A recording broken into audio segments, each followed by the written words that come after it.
Hello, नमस्कार, आदाब, सत श्री अकाल और सलाम अलैकुम। मैं हूं मोहम्मद अहमद काज़मी, लेकर आया हूं नजर दुनिया पर कार्यक्रम जो आप बहुत सराहना कर रहे हैं जिसकी और पसंद कर रहे हैं।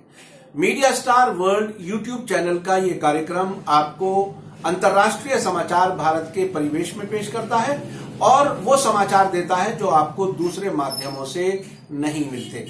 आज नजर दुनिया पर कार्यक्रम विशेष है। आज एक ऐसी खबर जापान से है जिसकी हम भारत और दूसरे एशिया और अफ्रीका के देशों में कल्पना भी नहीं कर सकते। हमारे देश में छोटे बड़े शहरों में लाखों लोग बेघर सड़कों और रैन बसेरों में जिंदगी गुजारने पर मजबूर हैं। तेज सर्दी में तो सैकड़ों लोग अपने सर पर छत न होने के कारण दम तोड़ देते हैं। क्या हम अपने चारों तरफ ऐसी स्थिति देखते हुए कल्पना भी कर सकते हैं कि कोई सरकार अपनी जनता को फ्री यानी बिल्कुल मुफ्त घर देती हो और विनती करती हो कि इन घरों में रहें ताकि वो राष्ट्र की धरोहर बाकी रख सकें? जी हां, जापान से CNN ने खबर दी है कि वहां की सरकार अपने लोगों को छोटे शहरों और गांवों में खाली पड़े मकान फ्री में रहने के लिए दे रही है, बल्कि जरूरी रिपेयर के लिए भी कुछ छूट दी जाती है, उसमें भी सहायता दी जाती है। यहां फ्री मकानों का दिया जाना शायद आपको घोटाले जैसा लग रहा हो, लेकिन जापान की ये बड़ी समस्या है कि संपत्तियों को कैसे ठीक हालत में रखा जाए। 2013 के आंकड़ों के अनुसार देश में 5 करोड़ 20 लाख परिवार हैं, जबकि 6 करोड़ 10 लाख घर मौजूद हैं और खबर के अनुसार हालात और भी खराब हो सकते हैं। यानी जनसंख्या कम हो सकती है तो यह समस्या और बढ़ेगी। National institute of population and social security के अनुसार 2065 तक वर्तमान 12 करोड़ 70 लाख जनसंख्या 8 करोड़ 80 लाख रह जाने की संभावना है। इसका मतलब है कि मकानों की जरूरत और कम हो जाएगी। जापान के गांवों को भूतों की बस्तियां कहा जा रहा है। इन गांवों को जापान की जबान में अकिया कहा जाता है, जहां लोग नहीं रहते। एक अनुमान के अनुसार 2040 तक जापान के 900 कस्बे और गांव खत्म हो जाएंगे, वहां लोग रहने के लिए नहीं होंगे। ऐसा ही एक कस्बा ओकुतामा है, जहां मकान फ्री देना उस कस्बे को बाकी रखने का प्रयास है, यानी उसका वजूद बाकी रहे, इसलिए उसमें फ्री में रहने के लिए मकान दिए जा रहे हैं। ओकुतामा यूथ रिवाइटलाइजेशन के अधिकारी कज़टुका निजिमा ने CNN को बताया कि टोक्यो प्रांत में ओकुतामा 3 ऐसे शहरों में से एक है जिसके 2040 तक पूरी तरह खत्म होने की संभावना है। इस संस्था की जिम्मेदारी इन शहरों को दोबारा आबाद करना है, यानी वहां पर लोगों को बसाना इस ऑर्गेनाइजेशन की जिम्मेदारी है। यहां टोक्यो से पश्चिम में 2 घंटे से रेल से पहुंचा जा सकता है। 1960 में यहां की आबादी 13,000 थी और यहां लकड़ी का कारोबार था, लेकिन आयात के कानून आसान होने और लकड़ी के इस्तेमाल कम होने से 1990 की दहाई में कारोबार में काफी कमी आ गई। अक्सर नौजवान शहर छोड़कर चले गए और अब केवल 5,200 लोग वहां रहते हैं। यानी ये 1960 से 13,000 और अब केवल 5,200 लोग, इस तेजी से लोग वहां कम हो रहे हैं। 2014 में यहां खाली मकानों में के संभावित खरीदारों को देने के लिए अकिया बैंक स्थापित किया गया था, यानी खाली मकानों का वहां रजिस्ट्रेशन होता है और उसमें अब पूरे जापान में अकिया बैंक मौजूद हैं। ओकुतामा मकानों के फ्री लेने वालों को रिपेयर और रिनोवेशन में भी कुछ आर्थिक मदद देता है। उनकी शर्त है, किसको मकान मिलता है, उनकी शर्त है कि मकान लेने वाले की उम्र आयु 40 वर्ष से कम हो, शादीशुदा हो और 18 वर्ष से कम उम्र वाला कम से कम एक बच्चा परिवार में मौजूद हो। अकिया में एप्लीकेशन देने वालों को मकान में परमानेंट तौर पर रहने और पुराने घरों को दुरुस्त करने में निवेश करने का आश्वासन देना जरूरी है। यानी उनसे यह कहा जाता है कि आप इन पुराने मकानों को ठीक कराओगे और यहीं रहोगे। ये ताज्जुब की बात नहीं लगती कि हमारे यहां लोग बेघर हैं, उनके पास रहने की जगह नहीं है, रात में सर्दी में सोते हैं तो कई लोग सुबह में मरे हुए मिलते हैं।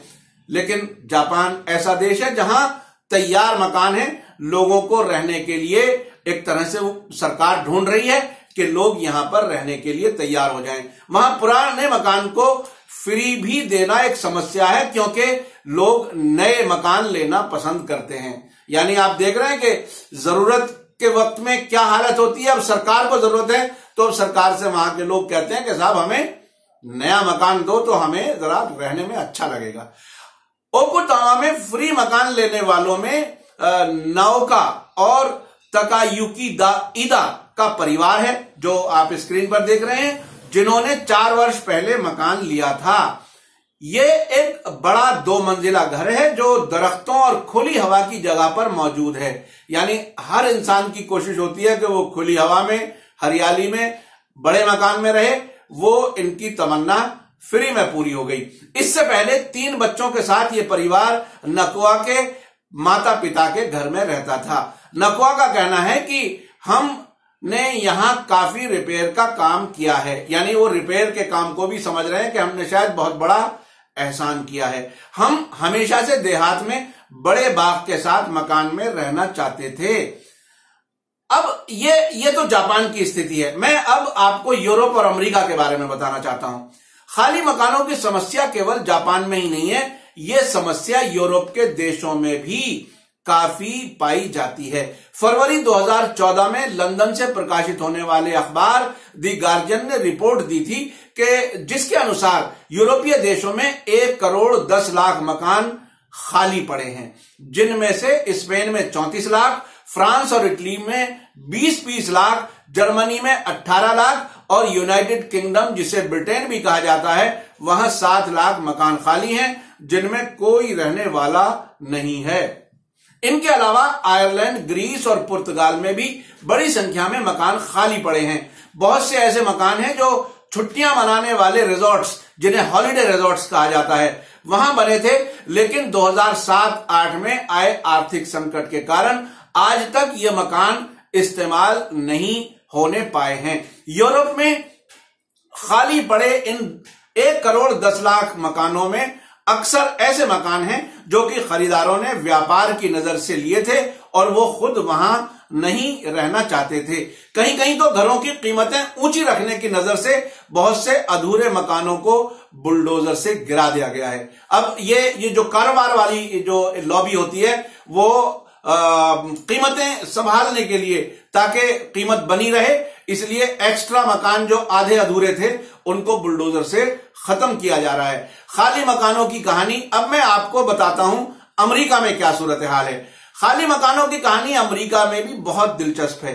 वहां फ्री देने वाली बात नहीं हो रही, वहां बहुत बड़ी संख्या में मकान खाली हैं और काफी संख्या में लोग बेघर भी हैं, लेकिन वहां कुछ कानूनी पेचीदगियां है। वहां की रिपोर्ट है 2011 में हफिंगटन पोस्ट ने एक रिपोर्ट छापी थी जिसमें कहा गया था कि पूरे अमेरिका में 13.5 लाख बच्चों समेत 35 लाख लोग बेघर हैं।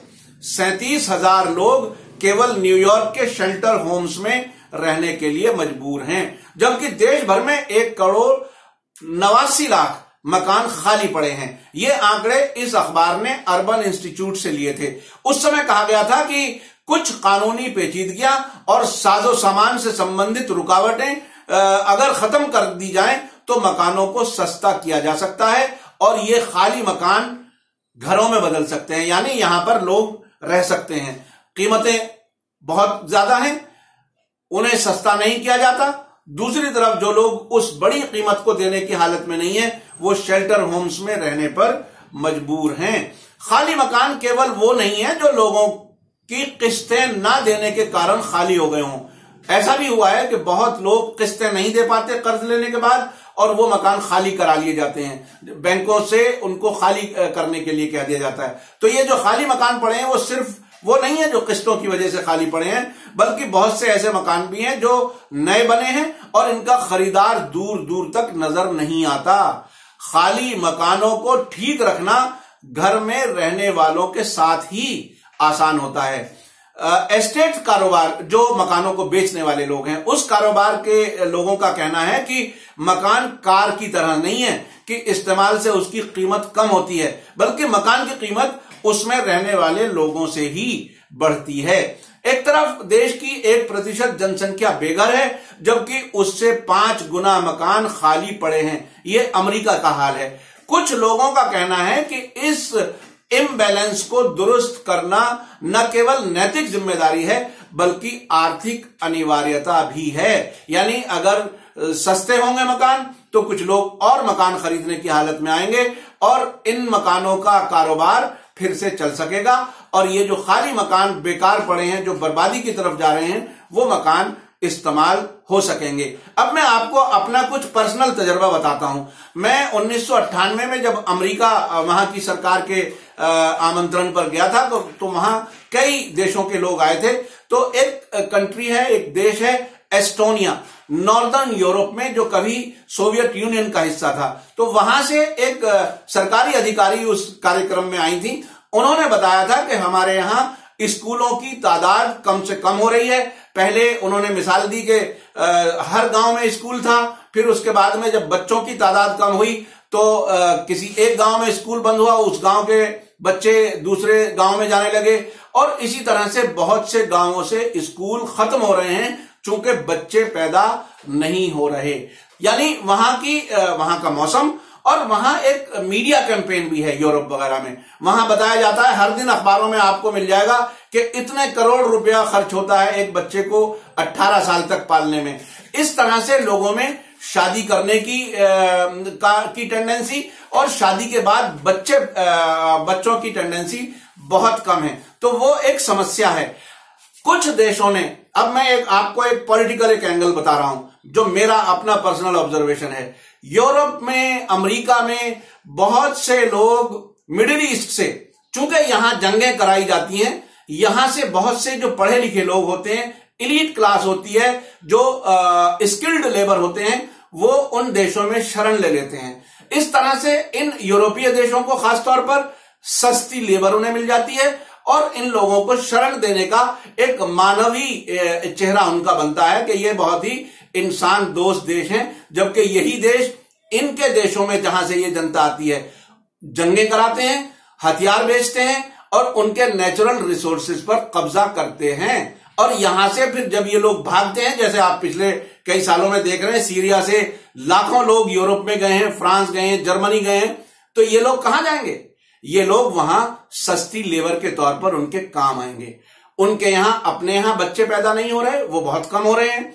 अपने देश को आप सुनते होंगे, अमेरिका में, यूरोप में भारत के मूल के लोग मेंबर पार्लियामेंट बन रहे हैं, कहीं कहीं मिनिस्टर बन रहे हैं। बहुत सी कंपनियों के जुकरबर्ग भारत के हैं, जो फेसबुक के सीईओ हैं। इसी तरह से अमेरिका में, यूरोप में एशियन लोग बहुत बड़ी संख्या में इंपॉर्टेंट पोजीशंस में हैं। यहां चूंकि सरकारें लोगों की भलाई के लिए उतनी संजीदगी से काम नहीं करती, लोग बेघर रहने पर मजबूर होते हैं। यहां से लोग पढ़ लिख करके दूसरे देशों में जाते हैं, या उन देशों से जाते हैं जहां जंगें होती हैं। तो ये ऐसा मकड़ जाल है कि इसमें पूरी दुनिया की जो लोग हैं, वो एक दूसरे देशों में अपने आप को, नहीं तो कोई भी नॉर्मल हालात में अगर अपने देश में जरूरतें पूरी हो, तो कोई भी दूसरे देश में जाकर के रहना नहीं चाहता।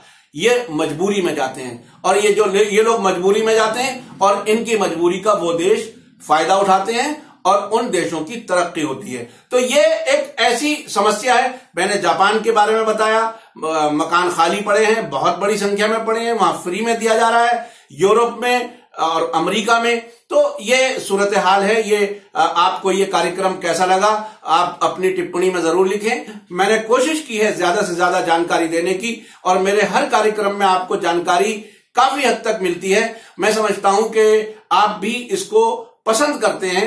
अब आपकी तरफ से मुझे बहुत से मैसेजेस मिलते हैं, फोन कॉल्स मिलती हैं, इसके अप्रिसिएशन की मैं आप सभी का धन्यवाद करता हूं, शुक्रिया करता हूं, और इसी के साथ लेता हूं इजाजत। धन्यवाद, शुक्रिया, जय भारत, जय हिंद।